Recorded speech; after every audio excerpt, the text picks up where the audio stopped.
Hello dear viewers.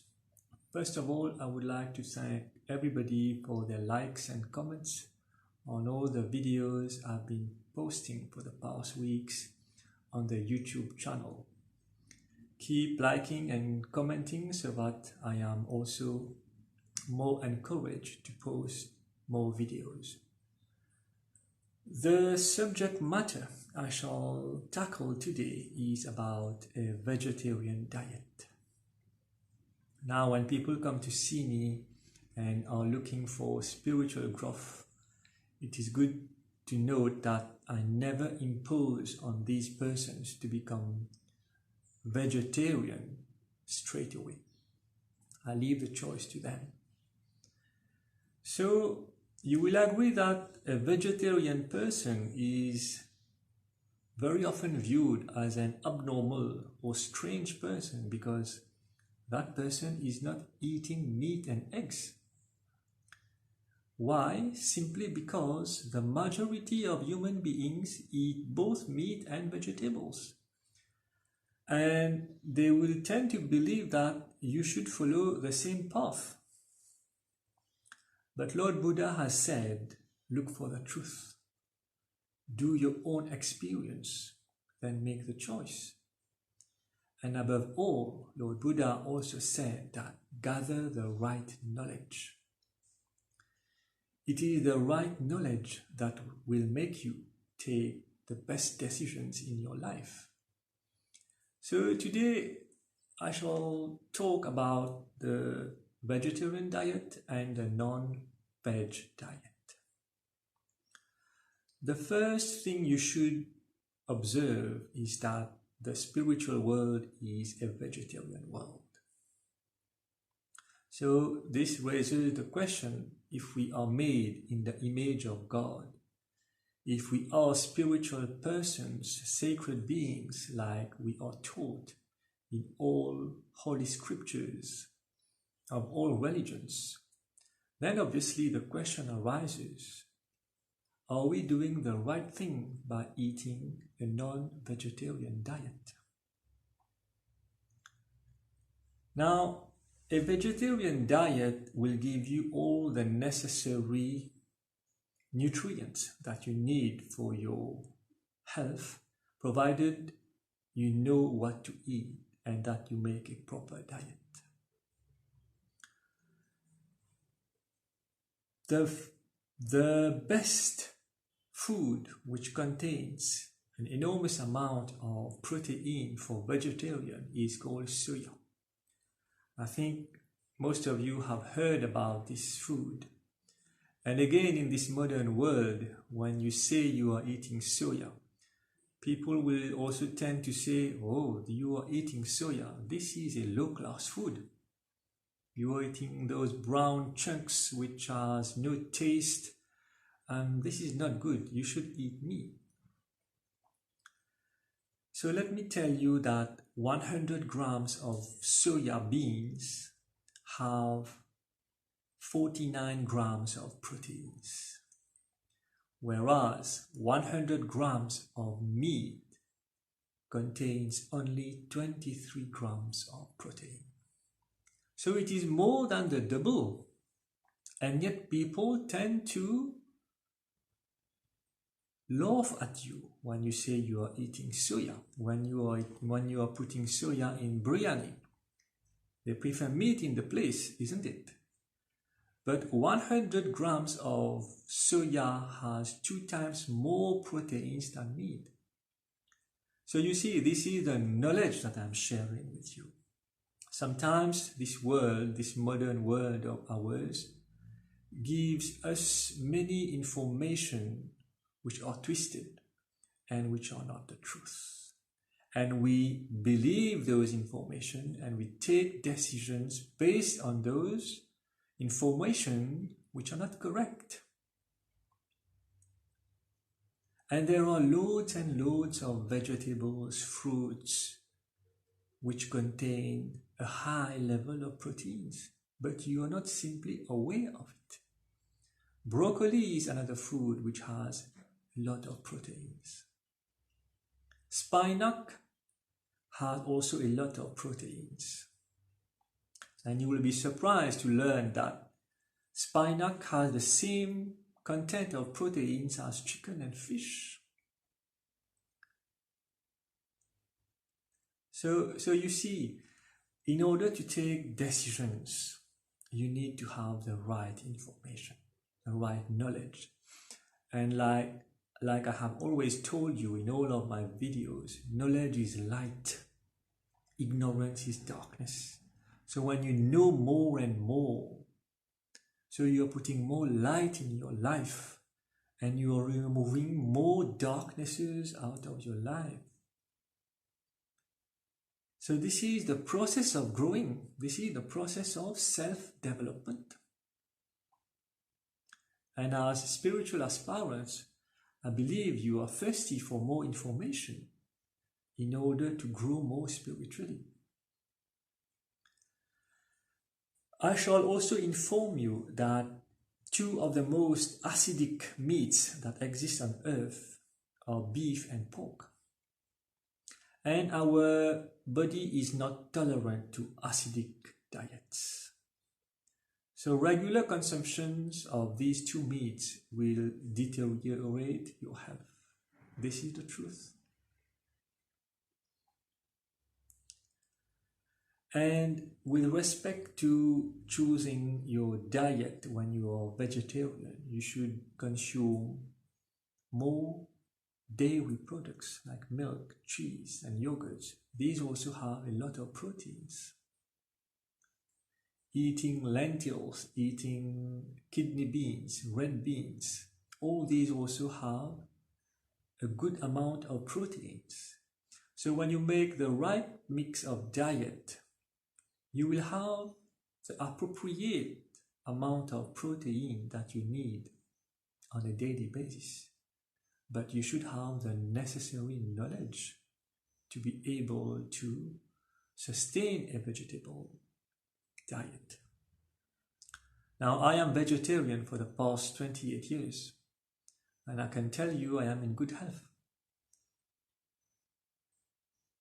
And there is no reason for me to be tempted to go back to a meat diet because I am satisfied with what I am eating.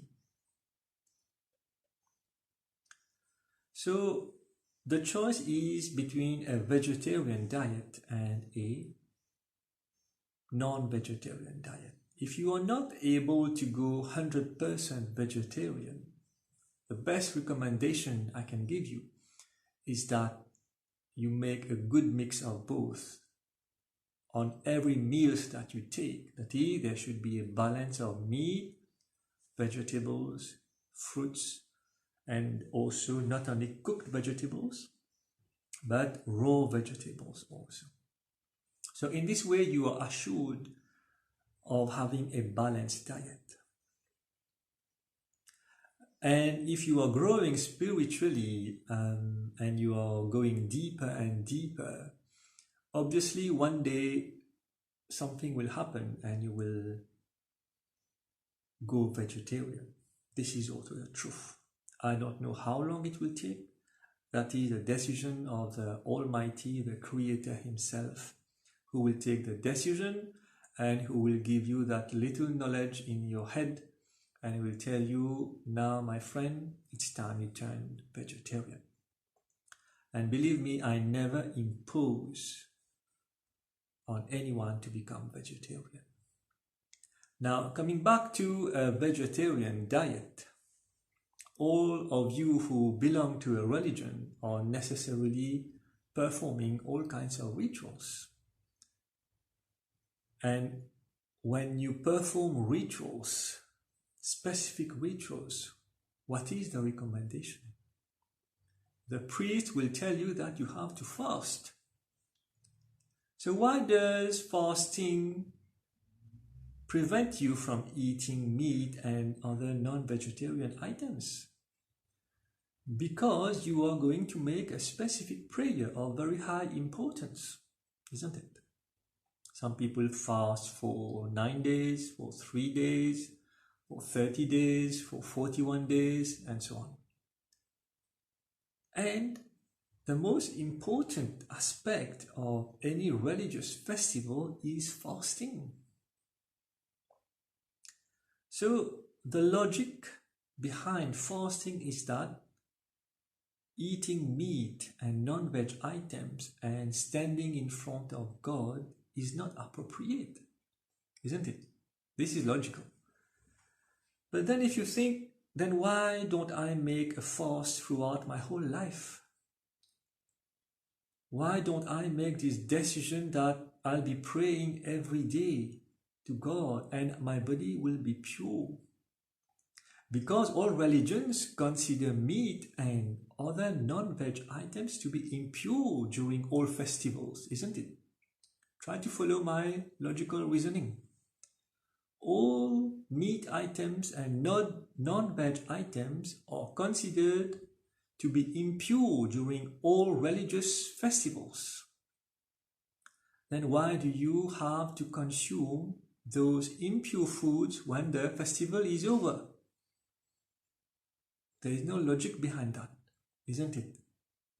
But the thing is that you are conditioned to eating meat. The taste of the meat is irresistible. And you also have pressure from the modern world to consume meat.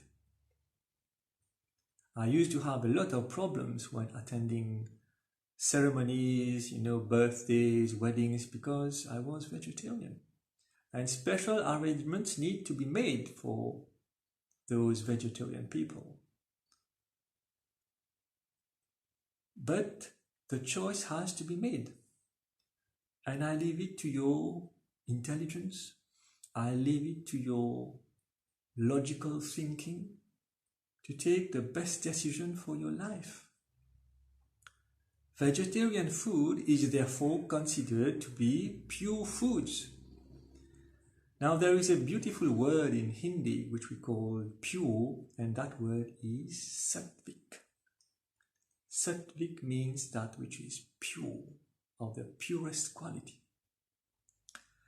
So again, if any religious festival considers that to get the blessing of the God you are praying on that day for one day or several days or for one whole month, you need to be vegetarian, then why don't you give the proper place to that vegetarian food? Why don't you give it its proper status that vegetarian food is pure and sattvic? And I shall also inform you that a report from the World Health Organization a few years ago has clearly demonstrated that the regular eating of certain red meat will make you more prone to get cancer. And this is the truth. I am not saying it. The report is sitting there on the internet. You can have access to it and read for your own consumption. So you see, this modern world very often makes us go in directions which are not correct. And believe me, it is not necessary that if 100,000 people are non-veg or are eating a mixed diet, that they are right. Quantity is one thing, quality is another thing. If you recall my session on the modes of nature, if those 100,000 persons are operating in the mode of ignorance, then will you follow 100,000 ignorant persons to eat meat? Or shall you make use of the necessary information that you need to take the correct decision? That doesn't mean if one person is believing in one thing that he is wrong. He could be wrong. But it is not necessary that if one person chooses to become vegetarian, that that person is a foolish person, that that person is an abnormal person, and that that person must not be given a place in our community, in our parties, in our birthdays, in our weddings. This is not correct. Now the same thing applies to alcoholic drinks, but that is not the debate for today. Today I'm speaking about the vegetarian diet and the non-vegetarian diet. So by now you must have seen that a vegetarian diet is the most reasonable and logical decision to take. But however, you will face loads and loads of pressures from society, from your family members, if you turn vegetarian, because this is considered to be a poor decision. This is considered to be a poor diet. A vegetarian is something which you are doing and which is not normal, because normal means to eat a mixed diet. But I have just shown you that this is not the correct thinking. So make the proper thinking and decide what is best for you. Now there is another good food which is almost on the same level as soya, and it is called tofu. Tofu also is very rich in proteins. So all these are available for us to eat, but we only need to use our intelligence and make the proper balanced meal every day. And another piece of information which is very valuable for you to know is that our hands, our fingers, and most specifically the tips of our fingers is a very beautiful creation. And I will tell you why. You see, when you eat with your fingers instead of spoons and forks, you are imparting a divine energy in your food. You remember I asked you, when you eat now, offer your food to the Almighty before you eat. That is the first step. And that first step will turn the food into a sacred food. And we call that prasadam. Now the second step is to eat with your fingers. You must have probably heard about the 5 elements of creation. And all these 5 elements are present in our hands, in the tips of our fingers. So when you eat with your fingers, you are completing what is missing in your diet. And this is the truth. When you eat with your fingers, you have a better digestion because there are good bacteria at the tips of your fingers, which when mixed with your food will give you a much better digestion, but you are not aware of this. And this is the truth again. And last but not least, the grey matter which is found in our brains and which is responsible for part of our intelligence is also present at the tips of our fingers.